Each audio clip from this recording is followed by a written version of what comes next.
Here's the story of a lovely lady who lived with her mother in Brooklyn. A free spirit, yes she was, wanted to travel all around the sun. Here's the story of a man named Paul who has a job at a law firm. He loves reading about everything, even Shakespeare. Till the one day that this lady met this fellow, and they knew it was love at first sight. Then they married 1 month after, and that's how they became the bridal lovers. Barefoot in the park, barefoot in the park. That's why they walk barefoot in the park.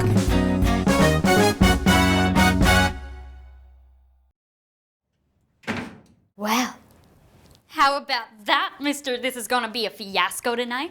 He's taking her all the way out to New Jersey at 2 o'clock in the morning. Now that's what I call the complete gentleman.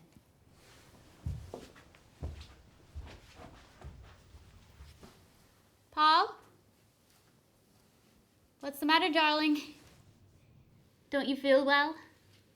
What a rotten thing to do to your own mother. What? Do you have any idea what kind of a night this was for her?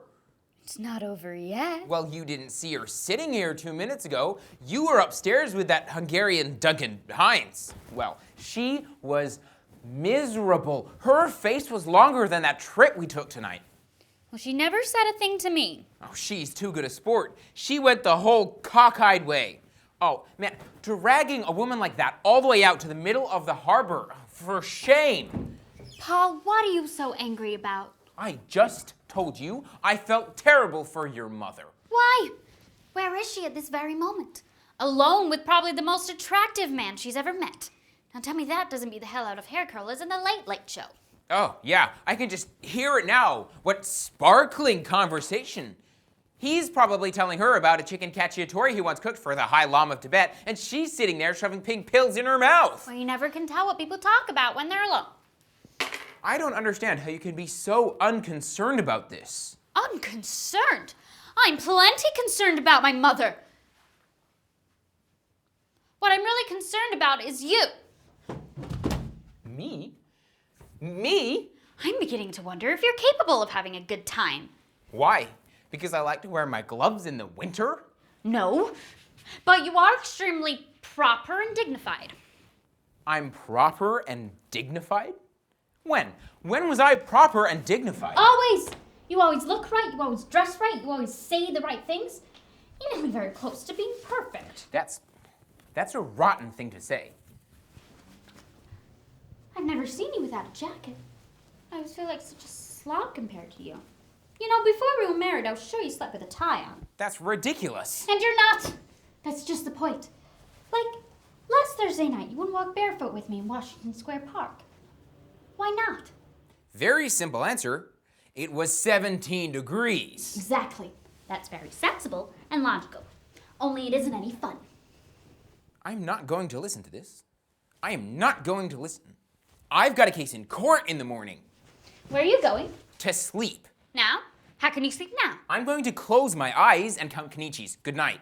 You can't go to sleep now. We're having a fight. You have the fight. When you're through, turn off the lights. Oh, that gets me insane. You can even control your emotions in the middle of a crisis. What crisis? We're just yelling a little. You don't consider this a crisis? Our whole marriage hangs in the balance. It does? When did that happen? Just now. It's suddenly become very clear to me that you and I have absolutely nothing in common. Why? Because I won't walk barefoot in the park in winter? You haven't got a case, Corey. Adultery, yes. Cold feet, no. Don't oversimplify this. I'm angry.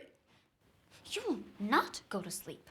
You will stay here and fight to save our marriage. Okay, Corey, maybe you're right. Maybe we have nothing in common. Maybe we've rushed into this marriage a little too fast. Maybe love isn't enough. Maybe 2 people should have to take more than a blood test. Maybe they should have to be checked for common sense, understanding, and emotional maturity. All right. When you get it passed in the Supreme Court, only those couples bearing a letter from their psychiatrist will be permitted to be married. All right, Corey, let's not get... Don't you touch me. touch me. Don't you touch me ever again! Now, wait a minute, Corey. No. I can't even look at you. I can be in the same room as you. Why? Not when you feel this way. When I feel what way? The way you feel about me. Oh, Corey, you're hysterical. I am not hysterical. I know exactly what I'm saying. And it's no good between us, Paul, and it'll never be again. Oh, holy cow. I'm sorry. I don't want to cry. Oh, for Pete's sakes, cry. Go ahead and cry. Don't you tell me when to cry. I'll cry when I want to cry, and I'm not going to have my cry tear out of this apartment. What do you mean, out of this apartment?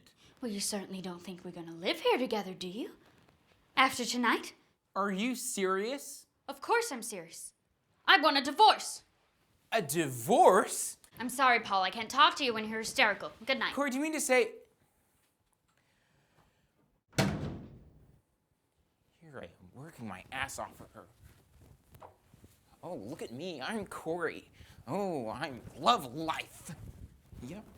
Well, I'm supporting this family. I'm the one doing all the hard work here. I'm over it.